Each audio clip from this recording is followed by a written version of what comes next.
पर्यावरण एवं प्रकृति का जतन करूंगा। अस्तु।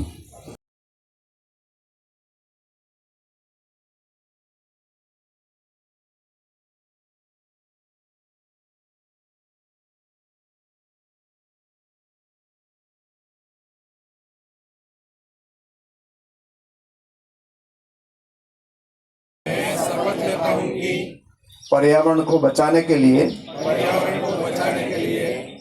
अपने दैनिक जीवन में हर संभव बदलाव लाऊंगा। मैं ये भी वचन देता हूँ कि दर वर्षे 5મી જૂનના રોજ ઉજવતા આવ્યા છે। આપ સૌ જાણો છો કે આપણા દેશની અંદર અને આખી દુનિયામાં ગ્લોબલ વોર્મિંગ જે છે એના ઉપર ધ્યાન આપવું ખૂબ જ જરૂરી છે। દિવસે દિવસે પર્યાવરણનું પ્રદૂષણ એ વધતું જાય છે। એનું જતન કરવું આપણી સૌની ફરજ છે। જો આવા કાર્યક્રમો થકી જો આપણે નાગરિકોમાં અવેરનેસ ન લાવીએ તો દિવસે દિવસે આપણું વાતાવરણ જે છે, પર્યાવરણ જે છે એ પર્યાવરણ જાળવવા માટેની જે એક નાગરિક તરીકેની આપણી સૌની જે ફરજ છે એ ફરજ આપણે ક્યાંક ચૂકી જઈએ એવું ના કરતાં વિશ્વ આખું ચિંતા કરે છે કે ભવિષ્યની અંદર આપણું પર્યાવરણ જે છે એનું જતન થાય અને એ એર પોલ્યુશન હોય, વોટર પોલ્યુશન હોય કે જમીન ઉપરનું પોલ્યુશન હોય, આ સૌની ચિંતા આપણે સૌએ સાથે મળીને કરવી જોઈએ।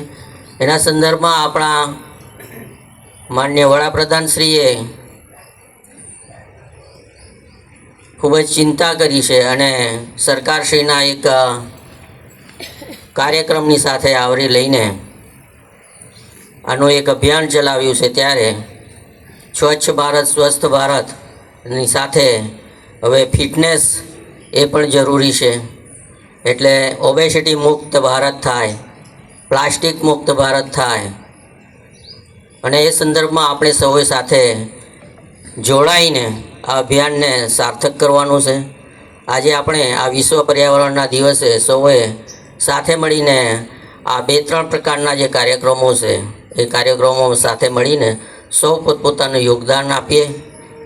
સાથે સાથે એક વૃક્ષ એક પેડ માં કે નામ પરનું વાવેતર જે છે આપણે ખૂબ જ મોટી સંખ્યાની અંદર આપણા જિલ્લાની અંદર કરીએ એવા પ્રકારનું સરકાર પણ આહવાન કરી રહી છે। ત્યારે આપણા જિલ્લામાં ખૂબ જ સારી સંખ્યામાં આજથી એની શરૂઆત થાય અને આપણે આ અભિયાન જે છે 30મી સપ્ટેમ્બર સુધી આ કાર્યક્રમ ચાલવાનો છે।